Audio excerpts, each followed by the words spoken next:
¿Soy la mala por querer que mi ex cumpla su promesa de mantenerme a pesar de que estoy con otro hombre? No sé bien por dónde empezar con esto. He estado dándole vueltas a la idea de escribir por días, pero es difícil porque la gente me mira con una mezcla de lástima y desprecio cuando les cuento lo que pasó, como si fuera una aprovechada o algo peor. Me siento en un callejón sin salida, y creo que el mundo me está cobrando por haber creído en la buena voluntad de alguien.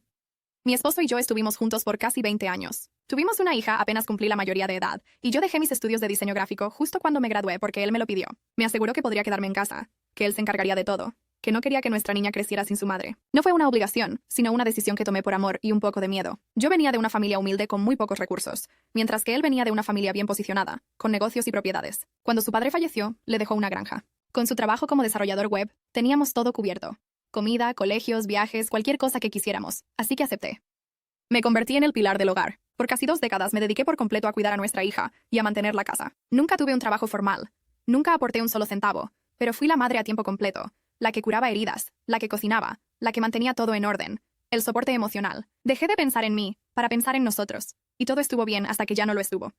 Hace 4 años decidimos terminar la relación. No hubo grandes escándalos ni infidelidades, solo una distancia que creció hasta ser insalvable. Ya no nos mirábamos, ya no nos hablábamos, ya no nos necesitábamos. Nos separamos en buenos términos, o eso creía. Decidimos una custodia compartida de nuestra hija, y no acordamos pensión porque ambos queríamos estar presentes en su vida. Nos casamos con un contrato prenupcial, por lo que la granja seguía siendo legalmente suya. Sin embargo, llegamos a un pacto, un acuerdo que nunca firmamos, pero que para mí fue sagrado. Él me dijo que podía quedarme en la granja por el bien de nuestra hija, para que no sintiera que su mundo se había derrumbado. Me prometió que se encargaría de todos los gastos, la hipoteca, las facturas, la comida, el mantenimiento, absolutamente todo.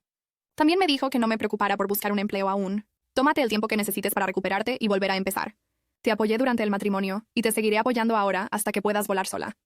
Esas palabras me llenaron de esperanza y seguridad. Sentí que todos mis años de sacrificio no habían sido en vano. Pasaron 4 años. Intenté ponerme al día. Hice algunos cursos de diseño por internet. Envié mi currículum a varias empresas, pero no tuve suerte. El mercado laboral no es fácil para una mujer en sus 40, con una hija, sin experiencia reciente, sin ingresos fijos y con habilidades que habían quedado obsoletas. Mientras tanto, él cumplió su palabra. Nunca se atrasó en un pago.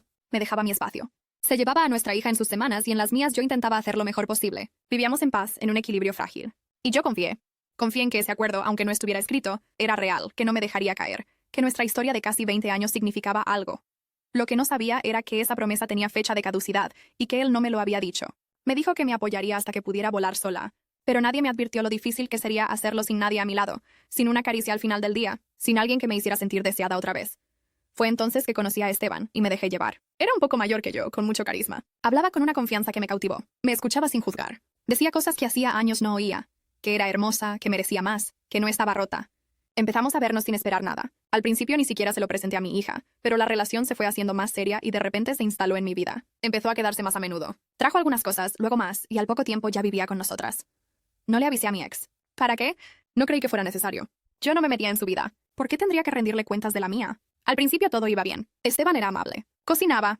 Me ayudó a arreglar un cobertizo que llevaba años descuidado. Me acompañaba a hacer la compra y me animaba a seguir estudiando. Pero con mi hija la cosa no funcionó. Ella no lo aceptaba. Mi hija estaba distante, fría. Apenas le dirigía la palabra. Se encerraba en su habitación. Evitaba comer con nosotros. Esteban intentó acercarse, pero su estilo era más autoritario de lo que esperaba. Exigía respeto, sí, pero también obediencia. Un día lo escuché decirle: «No me interesa si me quieres o no, pero en esta granja me obedeces». Le pedí que fuera más paciente. Le expliqué que mi hija era sensible, que aún estaba procesando todo. Pero Esteban insistía en que yo la tenía malcriada, que le faltaba disciplina, que si no la corregía crecería sin límites.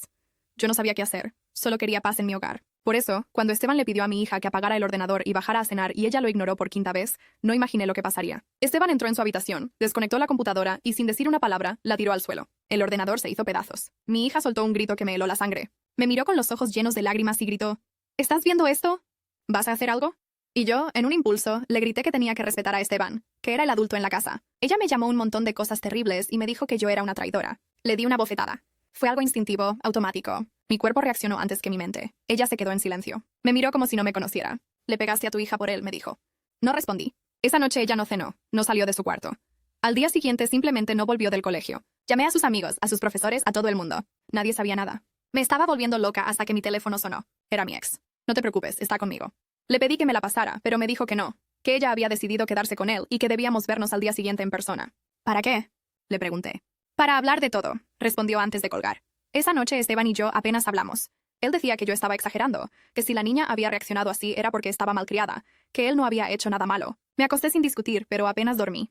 Al día siguiente fui a encontrarme con el hombre que una vez prometió sostenerme cuando todo se cayera. Jamás olvidaré cómo me miró ese día. Era como si ya no me reconociera, como si yo fuera una sombra, un error, algo que ya no le pertenecía. Nos encontramos en una cafetería. No me saludó, no me preguntó cómo estaba. Solo se sentó frente a mí con una expresión fría, como alguien que viene a entregar un ultimátum. Necesito que te mudes de la granja, me dijo sin rodeos. Lo miré sin entender. Lo que oíste. Necesito que te vayas. ¿Por qué? Le pregunté. ¿Qué significa esto? Nuestra hija me contó todo. El acuerdo que hiciste, el tipo que metiste a vivir, lo que pasó con el ordenador y lo que hiciste después. ¿Estás echándolo todo a perder por una discusión con una adolescente? Lo grité. Esto no es una discusión, es una ruptura, un punto de no retorno. Pero tú prometiste, le dije alzando un poco la voz. Dijiste que me ayudarías hasta que pudiera mantenerme sola. Dijiste que querías que nuestra hija tuviera estabilidad. Estabilidad, repitió con sarcasmo. Metiste a un desconocido a vivir con ustedes sin siquiera consultarme. Un hombre que no trabaja, que rompe las cosas, que le grita a mi hija y que tú defiendes por encima de ella. Las cosas no son tan sencillas, repliqué. Él está intentando. Solo tuvo un mal día. Y tú también tuviste un mal día cuando le pegaste a tu hija, me dijo. Me quedé helada. No respondí. No puedo obligarte a ver tus errores, continuó. Pero sí puedo proteger a mi hija y no voy a permitir que siga viviendo en una casa donde no se siente segura. Esto es una venganza, grité. Solo estás buscando una excusa para quitarme lo poco que me queda. Esto es una consecuencia, respondió con calma. 4 años te di. 4 años de espacio, comodidad, dinero, respeto. Y tú lo usaste para mantener a otro tipo. No para construir nada. No me diste tiempo suficiente. No buscaste tiempo. Buscaste comodidad. Eso me dolió más que cualquier insulto, más que cualquier amenaza. No me voy a ir, le dije con firmeza, tragándome las lágrimas. No puedes echarme. Esta granja fue mi hogar. Criamos a nuestra hija aquí. Me prometiste que me apoyarías. Y cumplí más de lo que la mayoría haría. Pero ese acuerdo no incluía que la compartieras con alguien más. Alguien que ni siquiera respeta a nuestra hija. ¿Sabes lo que ella me dijo? Y me dijo que prefiere dormir en el suelo conmigo antes que volver una noche más con tu pareja. Sentí que me rompía por dentro. No me voy a ir, repetí. Entonces, prepárate, dijo con un tono cortante, porque si no te vas por las buenas, lo haré por las malas. Se levantó y se fue sin mirar atrás. Me quedé sola en esa mesa, con el café frío y el corazón aún más helado. No lo creí capaz. Pensé que solo estaba dolido, que recapacitaría, que entendería que todo era solo una tormenta pasajera. No pensé que hablaba en serio. Pensé que me estaba asustando, que era una advertencia vacía para que reaccionara, pero no. Cuando volví de un viaje de fin de semana con Esteban, la cerradura de la puerta no giraba. Metí la llave 3 veces. Nada. Ni siquiera encajaba bien, como si la puerta me dijera, sin palabras, que ya no pertenecía allí. Me quedé parada unos segundos. El corazón me latía fuerte, pero todavía no quería aceptar lo que estaba pasando. Pensé que tal vez la cerradura se había estropeado, que alguien me había avisado y no lo había visto, que era un error. Golpeé la puerta. Nada. Toqué el timbre y entonces mi ex abrió. Estaba tranquilo, como si no estuviera echando a la madre de su hija de la que fue su casa, como si esto fuera un simple trámite, una limpieza rutinaria. ¿Qué hiciste? Le dije sin preámbulos. Te dije que te fueras, respondió como si fuera lo más normal del mundo. No pensé que serías tan descuidada como para dejar la casa sola justo cuando te iba a sacar. ¿Estás bromeando? No. Intenté empujarlo para entrar, pero se interpuso. No lo hagas. Esta es mi granja. No es tuya, es la mía. Viví aquí casi 20 años y sigue siendo mía. Está a mi nombre. Siempre lo estuvo. ¿Tú rompiste el acuerdo al traer a alguien más o esperabas que siguiera financiando tu nueva vida de pareja mientras tu hija huía de ti? No lo veas así. ¿Cómo quieres que lo vea? ¿De qué manera se justifica que permitieras que tu pareja rompiera las cosas de nuestra hija? ¿Que le gritaras? ¿Que le pegaras? Fue una bofetada. Estaba fuera de mí, susurré. Vi que los vecinos empezaban a asomarse. Bajé la voz. Solo necesito entrar. Recuperar mis cosas. Tus cosas ya no están aquí. ¿Qué? Están en un camión de mudanza. Las sacamos hoy. Pensaba alquilar un contenedor, pero no es necesario. Solo dime a dónde vas y ellos las llevarán. El camión ya está pagado. ¿Cómo te atreves? Le dije con rabia. Esto es ilegal. Entonces llama a la policía, y lo hice. Llegaron unos minutos después. 2 oficiales, uno de ellos joven, el otro de aspecto cansado. Les expliqué que esa era mi casa, que me habían cambiado las cerraduras sin avisarme, que llevaba años viviendo allí, que el padre de mi hija me estaba dejando en la calle. El oficial mayor miró a mi ex. ¿Usted es el propietario de la finca? Él sacó los papeles. Sí, señor. Aquí está el título. Está a mi nombre. Ella no figura en ningún documento. ¿Hay contrato de alquiler, señora? No, vivíamos juntos. ¿Estábamos casados? ¿Están divorciados? Sí, desde hace 4 años. Entonces, legalmente usted no tiene derecho a residir aquí si él le pide que se retire. Sin un documento que respalde su residencia, no podemos intervenir. Si no se va, tendríamos que arrestarla por allanamiento de morada. Me quedé helada. Entonces no van a hacer nada. No podemos, señora. Volteé a mirar a mi ex. Él me sostuvo la mirada, sereno. Tus cosas estarán donde digas, pero no vas a volver a cruzar esta puerta. Me fui. Caminé sin rumbo, sin poder pensar, sin poder respirar. Esteban me llamó, le conté. No dijo mucho, solo que ya lo veía venir. Al día siguiente se fue. Me dejó sola con las cajas apiladas en un pequeño cuarto de un alquiler barato. No entendía cómo había llegado a esto. Cómo en cuestión de días pasé de tener un hogar a ser una intrusa en mi propia vida. Pero lo peor estaba por venir. Porque cuando intenté hacer algo legal, cuando busqué justicia, me encontré con una puerta aún más fría que la de aquella granja. La de un abogado que me miró con lástima y me preguntó si estaba bromeando. Le conté todo. El acuerdo, el trato verbal, los 4 años que pasé cuidando de nuestra hija. de cómo él me había dicho que me apoyaría. Le dije que me sacaron a la fuerza, que me dejaron en la calle. El abogado me miró unos segundos y preguntó sin tacto, ¿hay contrato de arrendamiento? No, era mi exmarido. Me dejó quedarme como parte de nuestro acuerdo. ¿Por escrito? No, pero él fue claro. Me dijo que me ayudaría. ¿Divorcio con pensión registrada? No. No acordamos manutención porque teníamos custodia compartida.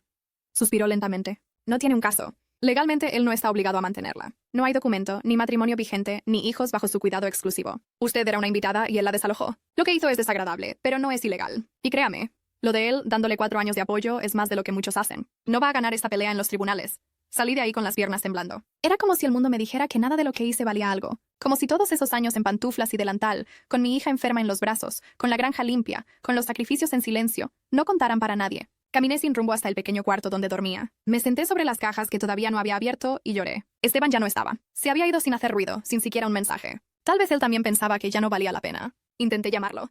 No contestó. Intenté llamar a mi hija. Me dejó en visto. Intenté llamar a mi ex, pero no tuve el valor. Pasé los días como una sombra, buscando empleo, mandando currículums. Todos rechazados. Nadie quería contratar a una mujer sin experiencia laboral en los últimos 20 años, con estudios desactualizados y una historia que no cabía en ningún CV. Entonces volví a llamar al único que sentía que aún me debía algo. Mi ex. Necesito que cumplas tu palabra, le dije sin rodeos. Dijiste que me apoyarías hasta que pudiera mantenerme sola. Me sacaste antes de eso. ¿Cuánto más necesitas? Respondió con calma. Te di 4 años. 4 años en los que no pagaste nada, ni alquiler, ni comida, ni servicios, en los que no trabajaste ni un solo día. Estaba intentando rehacer mi vida, volver a empezar. Y lo hiciste con alguien que no solo no ayudaba, sino que maltrató a tu hija. Eso fue un malentendido. No fue maltrato. ¿Y pegarle a tu hija por defenderlo también fue un malentendido? No dije nada. Lo siento, pero no puedo seguir pagándote la vida mientras tomas decisiones que destruyen a las personas a tu alrededor. Yo me responsabilicé más allá de lo que debía y ya no voy a hacerlo. No puedes dejarme así. Puedo y lo hice. ¿Y nuestra hija no te duele que no quiera verme? Claro que me duele, pero ¿quieres saber lo que más me dolió? Que me mirara a los ojos y me dijera que no quiere volver a vivir contigo jamás, que no confía en ti, que no se sintió protegida por ti, y peor aún, que no siente que la hayas elegido a ella. Me deshice, me quebré. No quise que saliera así, dije con la voz temblorosa. Todos tomamos decisiones, dijo sin rabia, solo con cansancio. La diferencia es que algunos asumimos el precio y otros lo llaman traición. Colgó y ahí lo supe. Lo había perdido todo. Mi hogar, mi pareja, mi hija, mi reputación, mis oportunidades. Todo lo que construí, lo que conservé, lo que creí merecer, se había ido. Y lo más triste es que incluso sabiendo eso, una parte de mí seguía preguntándose, ¿soy la mala por querer que cumpla su promesa?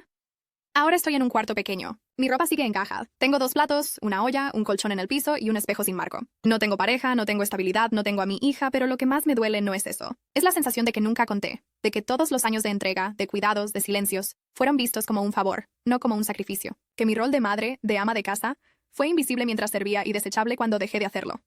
Repito que no soy una mala persona. Solo quise rehacer mi vida, tratar de mantener algo parecido a una familia. Y no es justo que me juzguen por un error en medio de tantos intentos. Mucha gente hace cosas peores y sigue teniendo apoyo, amor, segundas oportunidades, pero a mí nadie me las dio. Mi exmarido me cerró la puerta literal y emocionalmente. Mi hija no responde mis mensajes. Ni siquiera me dijo mamá la última vez que la vi. Mi pareja desapareció. Ni siquiera peleó por mí. Mis amigas se alejaron. Me miran como si temieran contagiarse de mi caída. Busqué abogados y todos me dijeron lo mismo. No hay caso. No hay nada que reclamar. Busqué apoyo y encontré rechazo. Busqué comprensión y recibí burlas. Ahora busco algo. Cualquier cosa. Por eso estoy aquí. Por eso escribo esto. Porque en este punto solo me queda una pregunta. Una que me da vueltas en la cabeza desde el día en que me cambiaron la cerradura. ¿Soy la mala por esperar que alguien cumpliera una promesa? ¿Soy la mala por fallar en el intento de empezar de nuevo? ¿Soy la mala por confiar en que me apoyarían como yo lo hice por tantos años? ¿O simplemente soy la mala por no haber sabido cuándo irme? No lo sé. Tal vez sí, pero si ustedes creen tener la respuesta, estoy lista para escucharla.